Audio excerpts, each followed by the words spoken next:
Jay Stoyan on a frosty Friday afternoon down here in downtown Toronto in our wonderful studios on College Street. College and Bathurst, do come down and check us out. And you can also check us out right now live on Facebook. So go to my personal page, Jay Stoyan, or our Newshour page, or our disability page. We are very excited to be joined by you today because we have a fabulous day lined up. We have some wonderful guests. Our first guest is going to be human canvas artist Mattie McLean. He's put a special twist on painting. It's all about emotion. It's going to be fabulous. You're going to be really thrilled to see what he does. And I have to congratulate him because it's more than just art. It's art and emotion and compassion. So it's going to be wonderful. Mattie's going to be our guest. He's going to come on and tell us all about his wonderful career. There's so much things going on. We're going to take a quick break, but just not yet. I want to say again, thank you to our Facebook people. Thank you to our team here in the studio. We're very excited about today's show. You can join us on Twitter, either my personal Twitter @JStoyan or our company Twitter page @TD Channel 1. So it's TDC Channel, but there's only one C. TDC Channel 1. We would love to communicate with you, interact. You can also join us at our website, www.thedisabilitychannel.ca. It's a free subscription along with Roku TV, our worldwide digital platform. So we cater to people from Canada to the US, to Australia, to the UK, Africa, right around to Asia and the rest of the world. So we're very honored, very pleased to having you join us today. I think we're going to take a quick break. Do send us your comments on Facebook as we'd love to interact with you, especially Mattie McLean. For all his friends and his family out there, please do comment because we're very excited to have him on. We're going to take a quick break and we'll be right back with Mattie McLean. Do stay tuned. Having my grandkids over is the highlight of my day. But it isn't all hugs and cookies. I also get to help raise them and teach good habits. I call it Grandma's Training Program. Whether it's safety in the backyard, no, or staying clean, don't forget to use soap, or monitoring video game use. And I don't just mean limiting the amount they play. We all spend more and more time on these little devices, and it can be really bad on our spine. Not long ago, I had neck surgery, and it was during my physical therapy that another patient introduced me to the ab collar. I used the ab collar during my recovery to remind me to have good posture during my daily exercises. And now it's an important part of Grandma's Training Program. The ab collar is lightweight, portable, and easy to put on.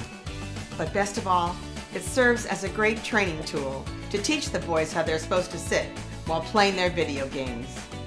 And now I hardly ever have to remind them at all. I want to help my grandsons grow up healthy and strong and make good decisions. And the ab collar is helping me do that.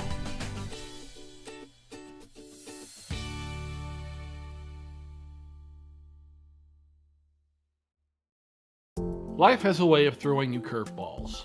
Sometimes you're lucky enough to see it coming. Other times it just hauls off and hits you in the face without warning. When my second child was born and turned out to be special needs, that was a curveball that neither my first wife nor I saw coming. However, it's not the fact that life saw fit to hit us with this challenge that matters. It's the daily struggle to adapt and overcome that makes us who we are.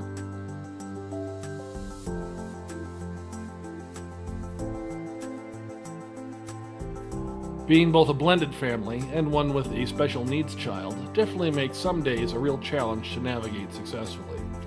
It takes a full measure of teamwork from everyone involved to make the family work.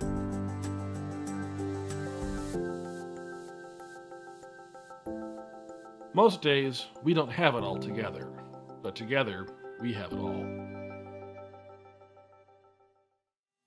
Welcome back. We just had a little bit of technical difficulties. So again, this is live on Facebook, live in the studio. So without further ado, let's welcome to the show our first guest, human canvas artist Mattie McLean. Mattie, thanks for being on the show today. Happy to be here, Jay. How are you? Very well, thank you. Thank you for taking time out of your busy schedule. So let's get right into it. Let's talk a little bit about your past, how you're connected to the disability, or actually just human rights in general, because I know you're a very compassionate guy, and I know you go out of your way to help people who, need assistance. So tell us all about your career, and then and I'll just jump in.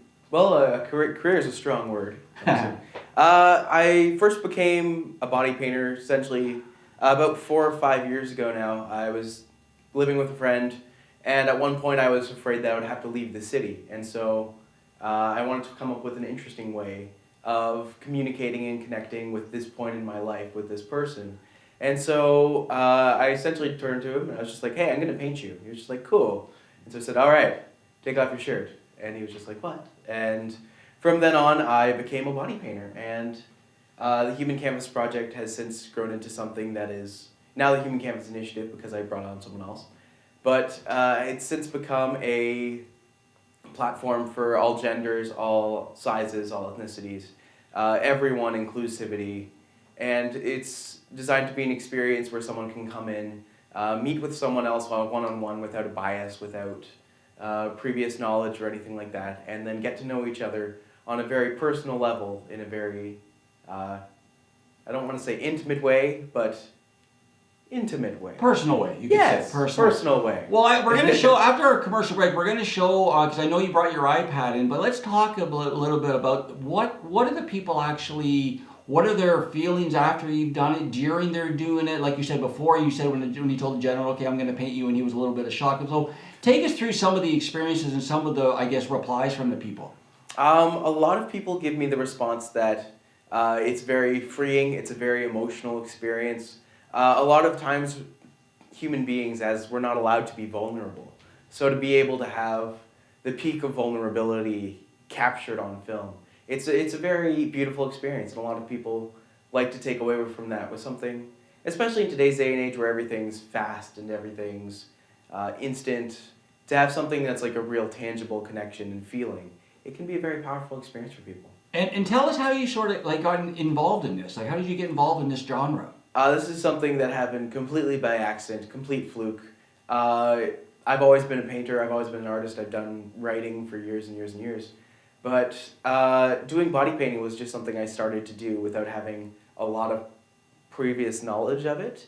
And as such, I just kind of took my painting background and applied it to skin and found out that it translated pretty well. And it's only been recently, in the past years or so, that I've actually started to use more of a traditional makeup medium and going forwards that way. So it's been a good experience. And I know we've talked off camera that you have a special sort of, I know you've done some body painting on some persons with disabilities. I remember, did we not talk and you said you did some artwork on a gentleman who lost his leg, perhaps? Yes, well I had one person who only had one leg, and that was a very powerful experience.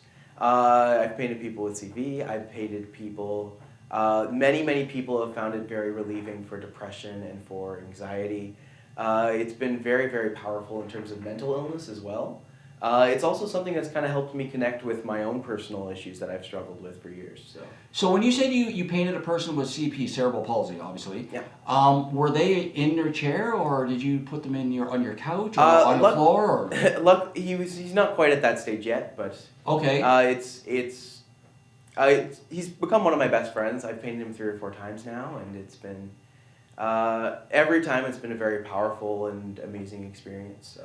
Would you be able to paint a person in their chair? Absolutely. Like in their wheelchair? A lot of people, that is a part of who they are, so. Oh, that's great. I think it would be a shame not to. Why don't we take a quick break, because I know you brought your iPad with you, and let's get that set up, but let's take a quick break, and then when we come back, we're going to show some of your talents and your artwork and some of the people that you've painted. Sounds great. So why don't we just stay tuned here, and we're going to be back in 2 seconds with a news hour. We're here with Mattie McLean. He's going to show us some of his artwork, so go grab yourself a drink, and we'll see you in less than 30 seconds. I'm Jay Stoyan, News Hour. See you soon. Bye-bye.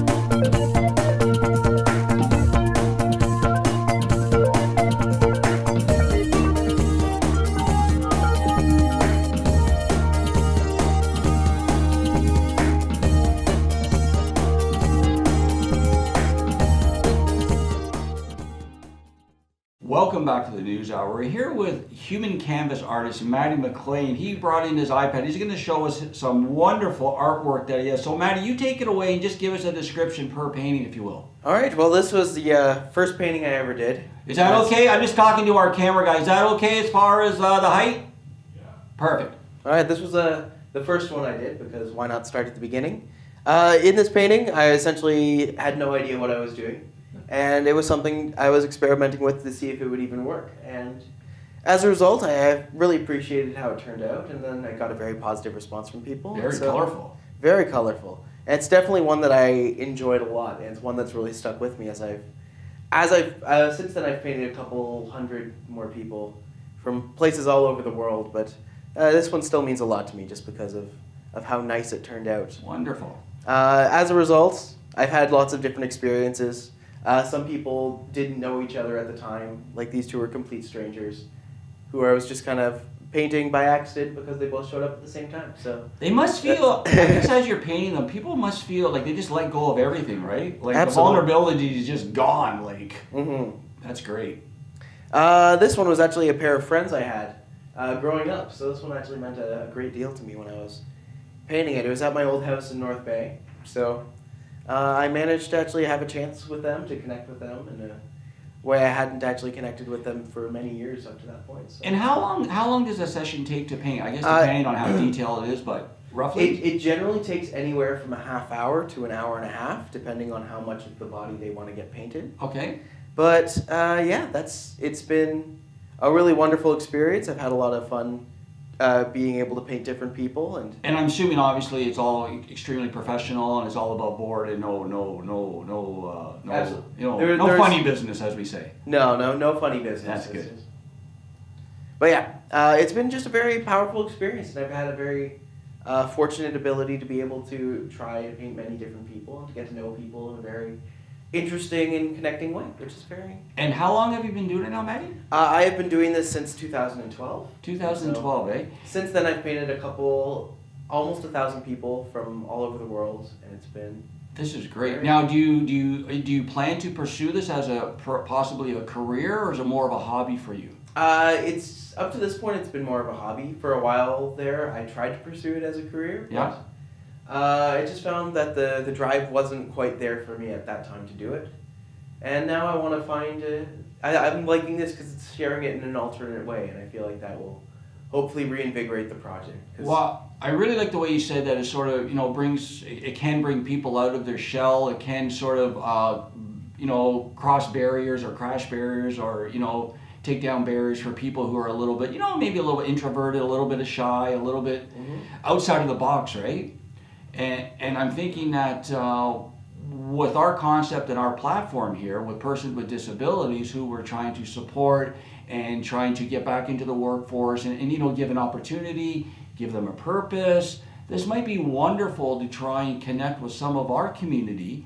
And like you said, it sort of brings up their esteem, have some fun, and it's something different. I think it would be great if we could start to connect some of our community with you and vice versa. Absolutely. That's great, Mattie. Well, I really appreciate being on the show today. If people do want to get in touch with you, besides, right now we're live on Facebook, but is there any other contacts you'd like to give out, and website or an email or something like that? Well, we are currently renovating our website, which is always nice, but that should be up in the next little while. But if you wish to contact us or communicate with us, we are on Twitter at the Human Canvas Proj, or on Facebook as the Human Canvas Initiative. So feel free to check us out there. That's great, Mattie. I really appreciate being on the show today. Again, we're going to connect further on because I think it would be a wonderful addition to have you sort of teaming up with some of our community, and I'm sure they would love it because it seems like a great project. So do stay tuned. We're going to take another quick break. We're going to come back and going to talk some news, see what's going on today around Toronto. And so just stay tuned and we'll be right back with the News Hour. I'm your anchor, Jay Stoyan. Hi, my name's Dr. Gary Block. I'm a family physician and co-chair of the Ontario College of Family Physicians Poverty and Health Committee. And I'm Dr. Rithika Goel, co-chair of the Poverty and Health Committee with Dr. Block.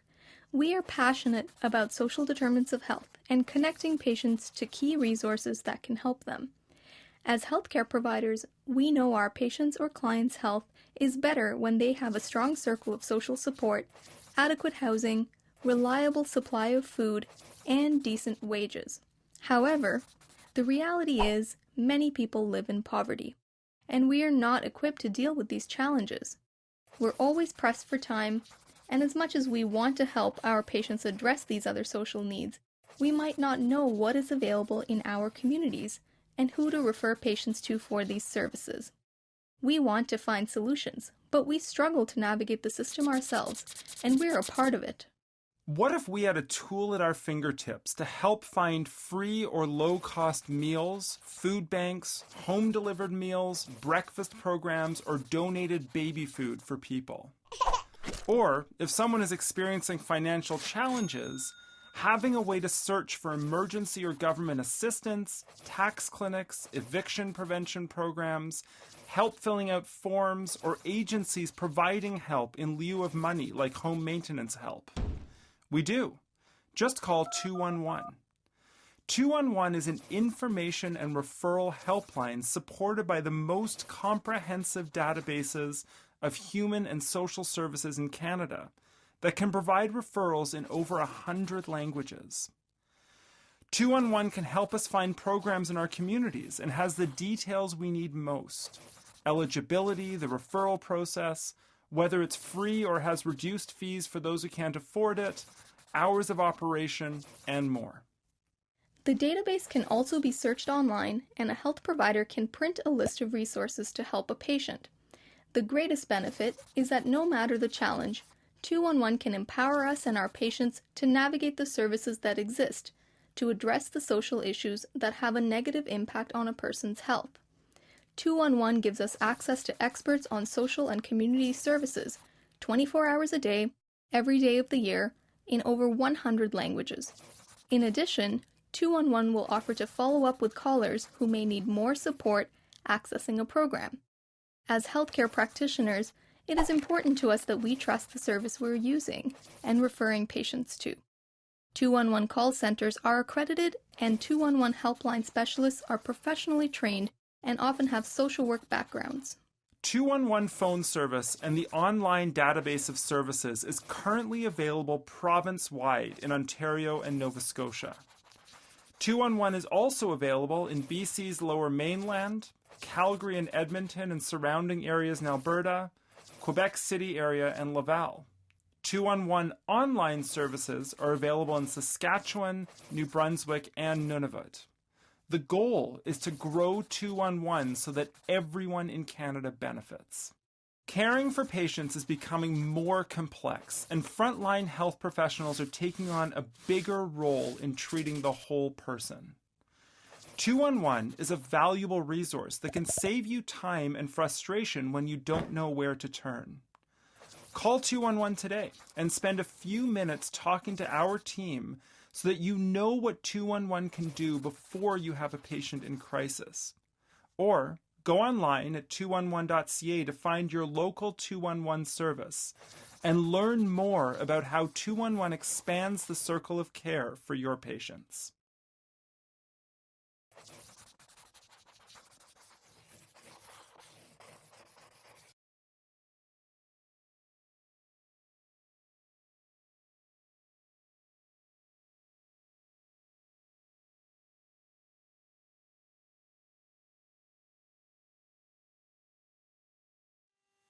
Welcome back to the Newshour. I'm your anchor, Jay Stoyan. On the show today, we had on Human Canvas artist, Mattie McLean. You can check him out on Facebook, the Human Canvas Initiative, or you can just contact us and we'll be more than happy to put you in touch with Mattie. I think it'd be a wonderful endeavor.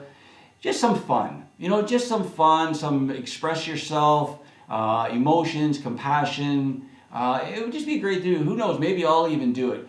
If people are watching right now, one of our producers is laughing at me. If you're looking at me and going, who is that guy on camera? Yeah, that's right, it's me. I just shaved my beard. And believe me, I'm getting abused. All these people in the studio are abusing me now. I said, you know what, once I shave my beard, that's it. Everybody just starts abusing me. So bring it on, Facebook. Abuse me more, I don't mind. Again, I did this for my daughter. My daughter has been on me, Dad, you got to shave that beard. So new look. How long it's going to stay, we'll see, because I can grow a beard pretty quick. So coming up in our next shows, we're going to have on the show manager from Abilities Expo, Sabrina Tedesco. What a great last name. We also have on in our second hour of the show, or our third hour actually, Nick Hurd. Keeping it real with Nick. This is going to be very exciting. You guys are going to be in for a treat. Again, those are two guests coming up. Let's talk a little bit about what's going on here in TDC. Well, first I want to say welcome back from the new year. Hope everybody had a great Christmas, great New Year's, great holiday. Hope people didn't get sick. It's going around quite a bit. People are getting sick these days, so hopefully stay warm. It is pretty brisky out there today, but it is Toronto. We are Canada. This is winter, so I love it. Let's talk a little bit briefly about Team Canada. Oh, we lose in a shootout. Congratulations to the boys. Congratulations to the USA. For me, I'm a die-hard traditionalist, so I really do not like the shootout. I think that's a terrible way to end the game. That's not called teamwork, that's called individuality. So why do you play 60 minutes of teamwork and then shootouts where it's an individual sport? It's ridiculous. I think it's shameful for the game. It puts a black mark on the game. And you know why we do it? Because of the American media called NBC and ESPN. We cater to them because big bucks. Big bucks. Forget tradition. Forget hockey fans. It's all about the dollar. Well, this is not soccer. Don't make our game like soccer. And 3-on-3, you know what 3-on-3 is? 3-on-3 is when you don't have enough guys to do 5-on-5. That's called kid hockey in the park because you didn't have enough kids showing up. So instead of 5-on-5, it's 3-on-3. What are you going to do next? Have no goalies? Or play shinny? Or turn the nets around? Like, it's ridiculous. It's really ridiculous. I'm an avid, like all of us Canadians are avid hockey fans. What is wrong with a tie? I understand in championship games, well, here's a solution. Keep on playing. Keep on playing 5-on-5. What's wrong with that? Ask the fans. Last night's overtime period was unbelievable. The whole game was unbelievable. I feel sad for the players. Right? Because you know next time it can go the other way and Canada's going to win in a shootout, and then you have the American fans, they're going to be complaining. This time it's us. But I think this is not soccer. Stop catering to the U.S. media, because I talked to actually a couple of people in the States and I said, what's wrong with the tie? Americans, they want a winner and a loser. Well, loser, who does that sound like? Okay, but you know what I mean? Like, come on, guys. Again, we'll get them next year. Let's talk a little bit about let's see what time, because we're going to be wrapping the show pretty soon. We got a little bit more time. Let's talk about a little bit what's coming up, because I'm going to save the Leafs for the second hour of the show. Again, on the second part of the show, we have on Abilities Expo show manager Sabrina Tedesco, and then later on today we have on Nick Hurd from Keeping It Real with Nick. You guys are going to love this gentleman. Let's talk a little bit about celebrity deaths. Wow, has it been a tough year for 2016? Facebook me right now as we are live and tell us who really devastated you the most. I would say, I guess you have to kind of say Ali, but Ali, you know, everybody knows about his Parkinson for so long, so it's obviously a shock that he passed away, but it's not, I guess it's not really too surprising, like Prince was, like 57-year-old at the peak of his career, and chemicals, mixing drugs, Michael Jackson. What a shame. It's so sad that great talent like that they just go off the rails. And I guess it's kind of easier said than done when you're worth $1 billion or whatever and everybody around you is yes men. And, you know, like Michael Jackson when he died from the doctor situation. Well, that was a new doctor, allegedly, because the old doctor wouldn't prescribe what he wanted. So, it's hard to say when you have yes men around you. The reason you have the yes men because you got rid of all the no guys, right? And it doesn't do you any good. Ask Prince. I don't know how much of a sort of a combination of his friends doing it, but the buck stops with him, like the buck stops with Michael Jackson. David Bowie passed away, unfortunately. Now, I believe that was a health condition. What a fabulous artist. David Bowie, maybe one of the most standalone celebrities of all time, going along with maybe Elton John and Rod Stewart, even though Rod Stewart was in a band in the early days. But David Bowie, just such an innovator. Great music. Great creations, like crazy from Ziggy and Let's Dance and this new album, I think it was called Black Star, that he just released before he passed away. So him, along with, of course, our Star Wars freaks out there, Carrie Fisher. Gotta give a big shout out to Carrie. Princess Leia, with the bagels in her hair or whatever, and her mom Debbie Reynolds, going back to my mom's days. My mom's still with us, but she was a showstopper. She was a dancer, a singer, an actor. She did the three prongs. So, and she was one of the, she was 84, so she was one of the old guard. So our hearts go to her. Who else? Leonard Cohen, one of our guys from Montreal. What a terrific poet, songwriter, writer. Glenn Frey. I mean, come on, the Eagles. Now, people say if the Eagles, want to continue, who would you say you put with them? Well, I would say it'll come to me. Again, Facebook us. Let us know what you're thinking. We would love to interact with you. His name is Kenny somebody. Kenny, my producer's holding up my last one would be George Michael. I was going to get to George, but I want to think of the guy who did... the guy who wrote the song for Miami Vice, the theme song. Kenny, what's his name? I can't remember. Anyways, George Michael, another terrific artist. Wham! George Michael, Careless Whispers. We all know he had his problem. Kenny Loggins, there you go. Kenny Loggins would be my replacement for Glenn Frey. They both have that kind of southern sound. They're a little folky, a little country, a little rock. That would be I think Kenny Loggins could pull it off. They almost look the same too. So getting back to George Michael, really sad. Really sad. I really like George. I remember George was like back in the 80s, which was my heyday for a teenager, I guess.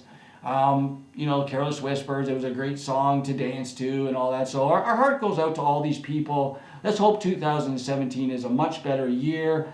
I think we're going to wrap the show pretty quick. I want to thank everybody for tuning in today. Stay tuned as we have another episode of Newshour coming up with guest Sabrina Tedesco from Abilities Expo. We're going to get her on the phone as she's a busy lady running back across the country, getting her expo ready, which is actually a North American expo, but we're going to find out more information from her.